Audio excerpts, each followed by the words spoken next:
విమానాల ఆలస్యం పైన కేసులు వేయవచ్చు. వైద్యం సరిగ్గా అందకున్నా బీమా ఇవ్వకున్నా తప్పే. వస్తు సేవలు రియాలిటీ ఏ రంగంలో నష్టపోయినా మోసపోయినా ఫోరంను ఆశ్రయించవచ్చు. వినియోగదారుల కమిషన్ చైర్మన్ జస్టిస్ రాధార్ అని ప్రత్యేక ఇంటర్వ్యూ ఆంధ్రజ్యోతితోని. ఇది నిజంగా అసలు చాలా మందికి కూడా తెలియదు. ఏంటంటే కన్జ్యూమర్ రైట్స్ ఏవైతే ఉన్నాయో, మీరు ఏ ప్రోడక్ట్ కొన్నా, మీరు ఇన్ కేసు ఇప్పుడు మనం యాడ్లో చూస్తూ ఉంటాం ఏంటంటే, మీరు ఈ ఆయిల్ని వాడండి మీకు జుట్టు మంచిగా పెరుగుతుంది, మీరు ఈ క్రీమ్ని వాడండి మీ ఫేస్ మంచిగా అవుతుంది, సో అండ్ సో టైంలో అని చెప్పి వాళ్ళు మెన్షన్ చేస్తారు కదా. ఆ టైంలో కనుక మీకు అది కరెక్ట్గా వర్క్ చేయకపోతే మీరు కూడా దానిపైన వెళ్ళి కేసు వేయవచ్చు.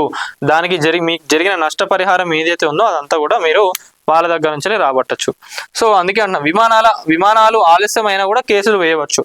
దానికి సంబంధించి మీరు ఏదైనా మీటింగ్కి వెళ్ళాలన్నా, ఏదైతే మీకు నష్టం జరుగుతాయి కదా, సో అవన్నిటిని కూడా దృష్టిలో పెట్టుకొని ఎప్పుడైనా లేట్ అయినప్పుడు మీరు కన్జ్యూమ్ చేసే ప్రతి దానిపైన, ఇది చాలా మందికి తెలియదు, మీరు తినే బిస్కెట్లైనా పాలైనా ఏవైనా కూడా. ఎగ్జాంపుల్గా చెప్తా, మీకు ఒక పెద్ద హీరో ఉన్నాడు ఇండస్ట్రీలో. ఆ హీరో వచ్చేసేసి ఒక పాల ప్యాకెట్ల కంపెనీలకు కావచ్చు, మేబీ ఏదైనా ఒక ఫుడ్ ప్రోడక్ట్కి ప్రమోషన్ ఇస్తున్నప్పుడు దానివల్ల మీకు ఏదైనా డ్యామేజ్, అంటే మీరు వాళ్ళని చూసి ఇన్ఫ్లుయెన్స్ అయ్యి మీరు ఆ ప్రోడక్ట్ వాడి ఆ ప్రోడక్ట్ వల్ల మీకు ఏదైనా ఇబ్బందులు అయినా కూడా మీరు డైరెక్ట్గా పోయి కేసు వేయచ్చు. అప్పుడు వాళ్ళపైన కూడా కేసు వేసే అవకాశం ఉంటుంది. సో అండ్ సో వాళ్ళు చెప్పినారు కాబట్టి నేను వాడడం జరిగింది అని చెప్పి. ఇట్లా కన్జ్యూమర్ రైట్స్ అనేది కూడా చాలా ఉంటాయి. దానికి సంబంధించి ఇక్కడ వీళ్ళు చెప్పడం జరుగుతూ ఉన్నది. మా ఉత్పత్తి వాడితే 3 నెలల్లో ఎత్తు పెరుగుతారు, మేము ఇచ్చిన ఆహారం తింటే నెలల వ్యవధిలోనే స్లిమ్ అవుతారు, సకల సౌకర్యాలతో నిర్మిస్తున్న మా అపార్ట్మెంట్ లో ప్లాట్లు కొంటే స్వర్గంలో ఉన్నట్టే. ఇవన్నీ కూడా ఎవరైతే ఇట్లా మాటలు చెప్పి మీకు ప్రోడక్ట్ సెల్ చేసి మీరు కొంటారో, అవన్నీ పని చేయకున్నా, మీరు కరెక్ట్ గా అవన్నీ రిసీవ్ చేసుకోకున్నా కూడా మీరు కేసు పెట్టచ్చు అని చెప్పి చెప్తా ఉన్నారు. దీనికి సంబంధించి మొత్తం 14వ పేజీలో ఉంది. కొద్ది రోజుల క్రితం జరిగిన ఇండిగో సంస్థ వ్యవహారం కూడా అంతే. ఆఖరి నిమిషంలో సర్వీసులు రద్దుతో విమాన ప్రయాణికులు ఎన్ని పాటలు పడ్డారో కల్లారా చూసాం. ఆసుపత్రులకు వెళ్ళినా సరైన వైద్యం అందడం లేదు. ఫీజుల కింద లక్షల రూపాయలు తీసుకొని కడుపులో దూది కత్తి వంటి వాటిని వదిలేసి కుట్లేసిన వైద్యులను చూస్తున్నాం. అత్యవసర సమయంలో ఆఖరకు వస్తున్న పాలసీలు తీసుకుంటే బీమా సౌకర్యం ఉంది కదా అని భరోసాకు తూట్లు పొడుస్తున్న ఘటనలు వింటున్నాం. మరి ఇలాంటి వాటిపై ఏం చేయాలి? వినియోగదారుల ఫోరంను ఆశ్రయించి న్యాయం పొందవచ్చు. అయితే వినియోగదారులకు ఉన్న హక్కులేంటి? వినియోగదారులు కేసులు ఎలా వేయాలి?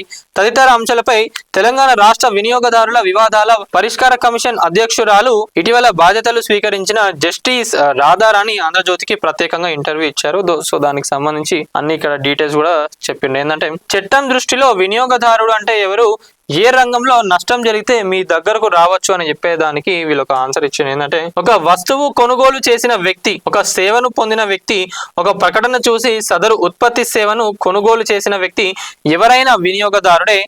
ఏవైనా ఉత్పత్తుల వల్ల వినియోగదారులకు నష్టం జరిగితే వినియోగదారులు కమిషన్ కు అనే భవన్ ఉండేది, కానీ అది సేవా రంగానికి కూడా వర్తిస్తుంది. మభ్యపెట్టి ప్రకటనలతో వినియోగదారులను ఆకట్టుకొని మోసం చేయడం, తప్పుడు ప్రచారాలతో వస్తువులను అమ్మి తీరా వాటిని ఆ మేరకు ఇవ్వకపోవడం, ఇవన్నీ చట్టం పరిధిలోకి వస్తాయి. ఆయా అంశాల్లో ఎవరు మోసపోయినా నష్టపోయినా వినియోగదారుల వివాదాలు పరిష్కార కమిషన్లు ఆశ్రయించవచ్చు. బ్యాంకింగ్, బీమా, హోటళ్లు, ఆసుపత్రులు, ట్రావెల్స్, టూరిజం ఏ రంగంలో సేవలు లోపం నష్టం జరిగిన కేసులు నమోదు చేయవచ్చు అని చెప్పి కూడా చెప్తా ఉన్నారు. ఇవన్నీ కూడా మన డైలీ లైఫ్ లో మనం చూసుకున్నవే.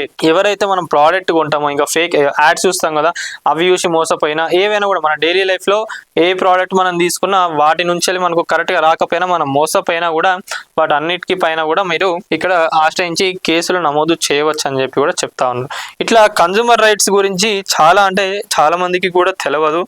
ఏంటంటే తెలియక అరే ఎక్స్పైర్ అయిన ప్రోడక్ట్స్ కూడా ఇప్పుడు జనరల్ గా షాపింగ్ మాల్స్ లో అమ్ముతా ఉంటారు, దానిపైన కూడా మీరు కేసు వేయవచ్చు. కానీ ఏం చెప్తారు వాళ్ళు, అరే సారీ సార్ మేము చూసుకోలేదని చెప్పి వాళ్ళు ఏదో లైట్ తీసేసుకుంటారు. కానీ అది నిజంగా చెప్పాలంటే చాలా పెద్ద కేసు అది.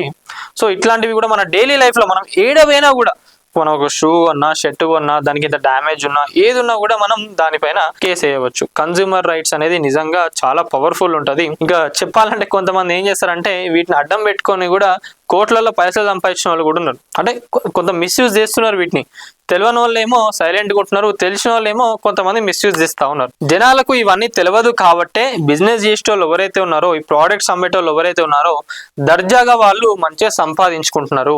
వన్స్ ప్రజలు ప్రశ్నించడం మొదలు పెట్టడం జరిగినాక, కన్జ్యూమర్ రైట్స్ అనేది వాళ్ళకి అర్థమైపోయినాక వీళ్ళందరికీ కూడా దడ పుడుతుంది. అప్పుడు నిజంగా మనకు క్వాలిటీ ప్రోడక్ట్స్ అనేది కూడా అప్పుడు వస్తుంది. జనాలందరూ కూడా మంచిగా దీనికి తెలుసుకొని ఉంటే, వాళ్ళను ఎప్పటికప్పుడు అడుగుతూ ఉంటే దీనిపైన, అప్పుడు మనకు కూడా కరెక్ట్ ప్రోడక్ట్స్ వచ్చే అవకాశం ఉంటుంది. మరి దీనిపైన మీరేమనుకుంటున్నారు? కన్జ్యూమర్ రైట్స్ పైన ఎంతమందికి తెలుసు? మరి దీనిపైన మీరేమనుకుంటారు అనేది ఒక్కసారి కామెంట్ రూపకంలో తెలపండి. వీడియో చూసిన వాళ్ళు ఎవరైతే ఉన్నారో ప్రతి ఒక్క వీడియోని లైక్ చేయండి, షేర్ చేయండి, అట్లనే కామెంట్ చేయండి. Thank you.